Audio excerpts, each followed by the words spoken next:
ഈ കഥ ഞങ്ങൾ മെനക്കെട്ടിരുന്ന് സങ്കല്പിച്ചുണ്ടാക്കിയതാണ്.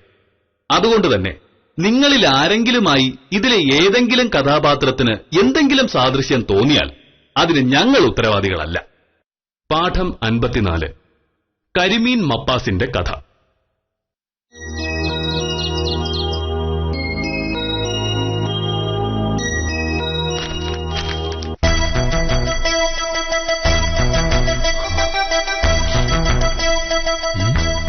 ഇന്നെന്താ അടുക്കളയിൽ നിന്ന് പതിവില്ലാത്തൊരു മണം? മുടിഞ്ഞ പാചകമാണെന്ന് തോന്നുന്നല്ലോ.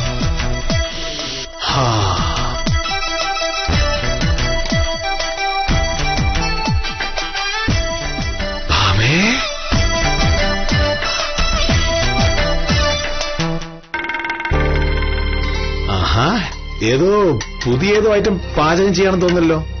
ആണെങ്കിൽ ആഹാ, എന്താ സംഭവം? അത് മോഹനോട് അറിയേണ്ട കാര്യമില്ല.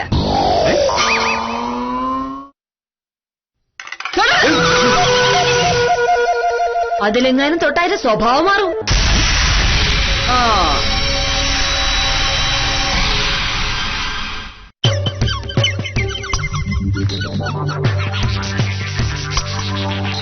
നീ എന്താ രാവിലെ ഒരു കാര്യമില്ലെങ്കിൽ ദേഷ്യപ്പെടുന്നത്? നീ എന്തോ പാചകം ചെയ്യുന്നു, അതെന്താണെന്ന് ഞാൻ ചോദിച്ചു. അതങ്ങ് പറഞ്ഞാ പോരെ? ഇന്നലെ വൈകുന്നേരം വേറൊരു കാര്യം ഞാൻ മോഹനോട് പറഞ്ഞിരുന്നു. അതേത് കാര്യം? ഞങ്ങളുടെ കക്ഷിയായ ഗംഗാധരൻ കോൺട്രാക്ടർ ഇന്ന് ഉച്ചയ്ക്ക് ഊണ് കഴിക്കാൻ വേണ്ടി ഇവിടെ വരുമെന്ന് ഞാൻ പറഞ്ഞിരുന്നു. ഓർമ്മയുണ്ടോ? ഉണ്ടെങ്കിൽ 7 വർഷത്തിന് ശേഷമാണ് ഗംഗാധരൻ കോൺട്രാക്ടർ സിംഗപ്പൂരിൽ വരുന്നത്. അദ്ദേഹത്തിന്റേതായി നമ്മുടെ നാട്ടിലുള്ള ബിസിനസ്സുകൾക്ക് കണക്കില്ല. പുള്ളിയുടെ മുഴുവൻ സ്ഥാപനങ്ങളുടെയും അറ്റോർണിയായി എന്നെ നിയമിക്കാനാണ് പുള്ളിയുടെ ആലോചന. പറഞ്ഞല്ലേ? ഇങ്ങോട്ട് നോക്കി. ഗംഗാധരൻ കോൺട്രാക്ടറുടെ വക്കീലാകാൻ വേണ്ടി വക്കീലന്മാരിവിടെ ക്യൂ നിൽക്കുകയാണ്. ക്യൂ. അങ്ങനെ ഉള്ളപ്പോഴാണ് ഗംഗാധരൻ കോൺട്രാക്ടർ വക്കീലായിട്ട് ഞാൻ മതി എന്ന് തീരുമാനിച്ചത്. ഒരു വക്കീലിന്റെ ജീവിതത്തിൽ കിട്ടാവുന്ന ഏറ്റവും നല്ല അവസരമാണിത്. അങ്ങനെയുള്ളപ്പോൾ ആ ഗംഗാധരൻ കോൺട്രാക്ടറെ ഒരു ദിവസം വീട്ടിലേക്ക് വിളിച്ച് ഒരു ഊണ് കൊടുക്കുന്നത് തെറ്റാണോ? വക്കീലും കക്ഷിയൊക്കെ വക്കീൽ ഓഫീസില്, ഇത് വീടാണ്. അങ്ങനെയാണെങ്കിൽ മോഹനേട്ടൻ ഓഫീസിൽ ജോലി ചെയ്യുന്ന ദ്രൗപദി 3 ദിവസം ഇവിടെ ഒന്ന് താമസിച്ചതോ? അപ്പോ മോഹനേട്ടൻ ഓഫീസുകാരികൾ വീട്ടിലേക്ക് കൊണ്ടുവരാം. എനിക്കത് പറ്റില്ല. ഗംഗാധരൻ കോൺട്രാക്ടർ ഉച്ചയ്ക്ക് വന്ന് ഒരു ഊണ് കഴിച്ചിട്ട് അങ്ങ് പൊക്കോളും. അയാൾക്ക് ഇഷ്ടമുള്ള ഭക്ഷണം വെച്ചു കൊടുത്തിട്ടുണ്ടെങ്കിൽ അത് അയാൾക്ക് സന്തോഷമാകും. നാളെയും അത് ഓർക്കും. ഭക്ഷണം വെച്ചു കൊടുക്കുന്നത് ആര് പറഞ്ഞു? പക്ഷേ കോഴിക്കറിയും കരിമീനും വേണമെന്ന് പറഞ്ഞപ്പോ ഞാൻ വേണമെന്ന് പറഞ്ഞു. പിന്നെ ഗംഗാധരൻ കോൺട്രാക്ടർക്ക് എന്തു കൊടുക്കണം? പഴങ്ങനെയും അവിടെ കൊടുത്താൽ മതിയായിരിക്കും. എന്റെ മോഹനേട്ടാ, വരുന്നത് ഗംഗാധരൻ കോൺട്രാക്ടറാണ്, അല്ലാതെ തഹസിൽദാരോ വില്ലേജ് ഓഫീസറെ ക്ലാർക്കോ അല്ല. തഹസിൽദാർക്ക് എന്തൊരു കുഴപ്പം? ഇവിടെ ചിട്ടിക്കമ്പനി നടത്തി പൊട്ടി പാളിസായപ്പോ രാഖി രാമായണം സിംഗപ്പൂർ പോയി അവിടെ ആരോ പറ്റിച്ച് കുറെ കാശ് ഉണ്ടായിക്കൊണ്ടുവന്നവരല്ലേ നിന്റെ ഗംഗാധരൻ കോൺട്രാക്ടർ. അയാൾ അങ്ങനെ തഹസിൽദാരെക്കാളും മേലാവും. ഭൂലോക കളനായ അയാള്. അയാൾക്ക് കോഴിക്കറിയും മറ്റേ കരിമീൻ മപ്പാസൊക്കെ ഉണ്ടാക്കി കൊടുക്കാനേ എന്റെ കൈ കാശില്ലെന്ന് ഞാൻ പറഞ്ഞോളൂ. ഓ ആയിക്കോട്ടെ. മോഹനേട്ടന്റെ കയ്യിൽ നിന്നും 10 പൈസ വാങ്ങാതെ ഞാൻ എന്റെ കയ്യിൽ നിന്ന് കാശ് കൊടുത്ത് മേടിച്ച കോഴിയും കരിമീനുമാണ് അടുപ്പത്തിരിക്കുന്നത്. അതിന്ന് ഒരു കഷണം മോഹനേട്ടനോ മോഹനേട്ടന് കൂടെയുള്ള ഒരാൾക്ക് തരുന്ന പ്രശ്നം ഒതുക്കുന്നില്ല. നാണം കേട്ടോളെ. ഭക്ഷണത്തിന്റെ ആരില്ല കണക്ക് പറയണി. അതും ഭാര്യ ഭർത്താവും തമ്മിൽ പറയും. ഭാര്യയ്ക്ക് ഒരു നന്മ വന്നാലോ എന്ന് പേടിച്ച് കോഴി കരിമീനും മേടിക്കാൻ മടിക്കുന്ന ഭർത്താവിനെ ഇങ്ങനെ കൈകാര്യം ചെയ്യാൻ പറ്റുള്ളൂ. തരില്ല മോഹനേട്ട. മോഹനേട്ടന് ഒരു കഷ്ണം പോലും തരില്ല. എല്ലാവരും നീ തല വെച്ചോ.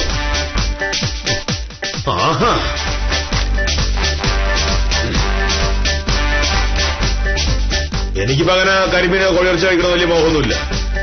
പക്ഷെ ഒരു വീട്ടിലൊരു സാധനം ഉണ്ടാക്കുമ്പോ വീട്ടിലുള്ള എല്ലാവരും അത് കഴിച്ചിരിക്കണം. ഇക്കാര്യത്തിൽ അങ്ങനെയല്ല. ഗംഗാധരൻ കോൺട്രാക്ടർ വരും, കരിമീനും കോഴിയിറച്ചി കഴിക്കും. എനിക്ക് കോൺട്രാക്ടറുടെ കേസ് മുഴുവനെ കിട്ടും.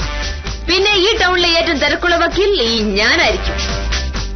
നിന്നു തിരിയാൻ നേരമില്ലാത്ത വക്കീൽ. നോക്കിക്കോ. ഈശ്വര, ഇത് പ്രശ്നമാവില്ല. ഗംഗാധരൻ കോൺട്രാക്ടർ മക്കാലത്തിൽ കിട്ടിയ ഇവക്കെന്നെ തീരെ മൈനുണ്ടാവില്ല. അടുക്കളയിൽ പൂച്ചയെ കയറ്റിവിട്ട് കരിമീൻ തീറ്റിപ്പിച്ചാലോ? കോൺട്രാക്ടർ വന്നു കഴിഞ്ഞു.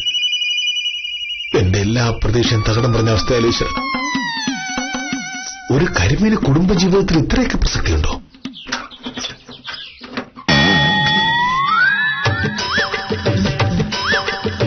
നമസ്കാരം വക്കീലേ. നമസ്കാരം. എന്താ കാര്യം? മോഹനകൃഷ്ണ സാറിനെ ഒന്ന് കാണണമായിരുന്നു. നാളെ ഓഫീസിൽ ചെന്നാ മതി. പറ്റില്ല, ഇന്ന് കാണേണ്ട കാര്യമാ. മോഹനേട്ടാ,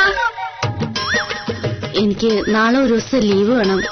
അത്യാവശ്യം നാട്ടിലൊന്ന് പോവാനാ. ഇന്നേ പറഞ്ഞില്ലെങ്കിൽ സാറ് ദേഷ്യപ്പെടും. അതാ. ദ്രൗപദി എന്താ ഇതുവഴി? സാർ, നാളെ എനിക്ക് ഒരു ദിവസം ലീവ് വേണം. അത്യാവശ്യ. അല്ല, അകത്തേക്ക് വരൂ.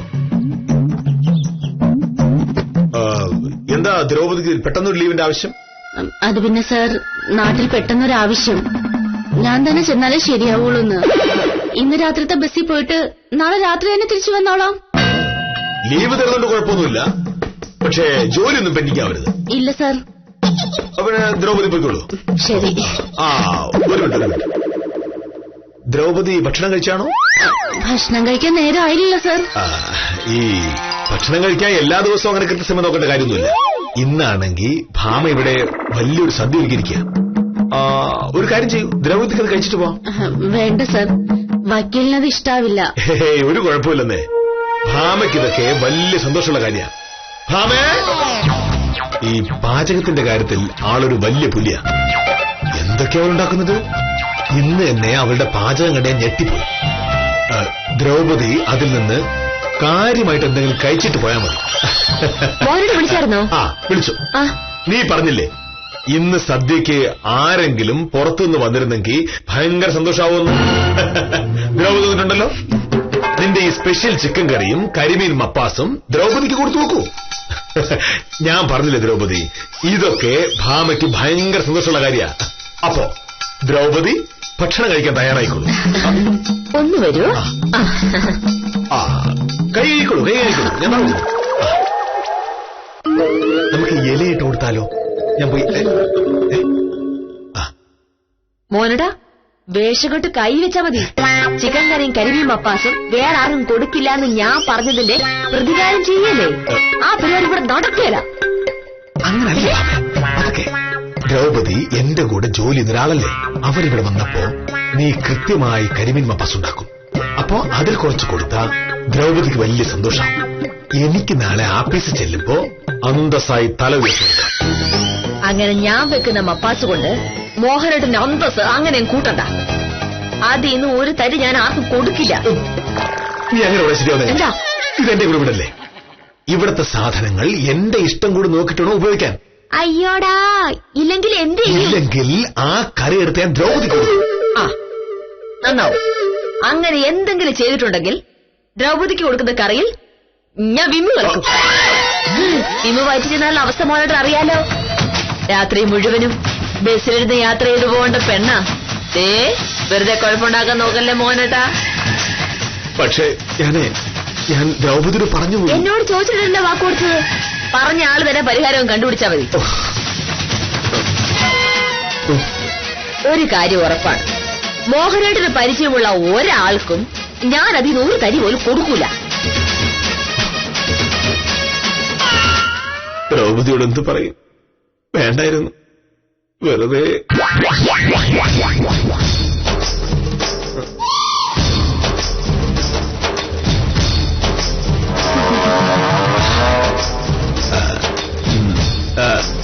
ദ്രൗപദി, ഈ സദ്യ ഇവിടെ ഉണ്ടാകാൻ പോകുന്നു പറഞ്ഞത് നേരാ. പക്ഷേ ഇതുവരെ ഉണ്ടായിട്ടില്ല. കുറച്ച് സമയമെടുക്കും. കുഴപ്പമില്ല, ഞാൻ വെയിറ്റ് ചെയ്യാം സാർ. അതിന്റെ ആവശ്യമൊന്നുമില്ല. ഈ കുറച്ച് സമയം എടുക്കുമെന്ന് ഞാൻ പറഞ്ഞത് കുറച്ചധികം സമയം എടുക്കാം. ദ്രൗപദി ഇപ്പൊ അതിനായിട്ട് കാത്തിക്കേണ്ട കാര്യമൊന്നുമില്ല. ദ്രൗപദിക്ക് വീട്ടിൽ പോണമല്ലോ. അത് കുഴപ്പമില്ല സാർ, വീട്ടിൽ പോകുന്നത് രാത്രിയല്ലേ. ചിലപ്പോ ഇവിടുത്തെ സദ്യ ഉണ്ടായി വരുമ്പോ രാത്രിയായി പോകും. രാത്രി സദ്യയോ? അതെന്ത് സദ്യ? അത് ഒരു പ്രത്യേകതരം സദ്യ. ഇന്നെന്തായാലും ഭാമ ഉണ്ടാക്കുന്ന സദ്യ ദ്രൗപദി കഴിക്കാതിരിക്കുന്നതായിരിക്കും നല്ലത്. രാത്രി ബസ്സിൽ കയറി ഒരുപാട് ദൂരം പോകാനുള്ളതല്ലേ? ഞാൻ ബസ്സിൽ പോകുന്നതും വക്കീലിന്റെ സദ്യയും തമ്മിൽ എന്താ സാർ ബന്ധം? ബന്ധം ഉണ്ടാവാതിരിക്കാനാണ് ഞാൻ പറയുന്നത്. ഈ ഒരുപാട് ദൂരം ബസ്സിൽ യാത്ര ചെയ്യേണ്ടി വരുമ്പോ അധികം ഭക്ഷണം കഴിക്കാതിരിക്കുന്നതാണ് നല്ലത്. ഇടയ്ക്ക് ഇറങ്ങേണ്ടി വരും. ദ്രൗപദി പൊയ്ക്കോളൂ. ശരി സാർ. ശരി. നാണക്കെ. വഴിയെ പോകുന്ന ഓരോരുത്തരെയും വിളിച്ചു കയറ്റി ഗംഗാധരൻ കോൺട്രാക്ടർക്ക് കൊടുക്കാൻ വെച്ചിരിക്കുന്ന കറിയിൽ നിന്ന് ഒരു കഷ്ണം എടുത്ത് കൊടുക്കാൻ വേണ്ടി നോക്കരുത്. കൊണ്ട് നോക്കി, എനിക്ക് അതിഷ്ടമല്ല. ദ്രൗപദി പോയില്ലേ? ഇനിയിപ്പോ എന്ത് പറയും തിരിച്ചയക്കും?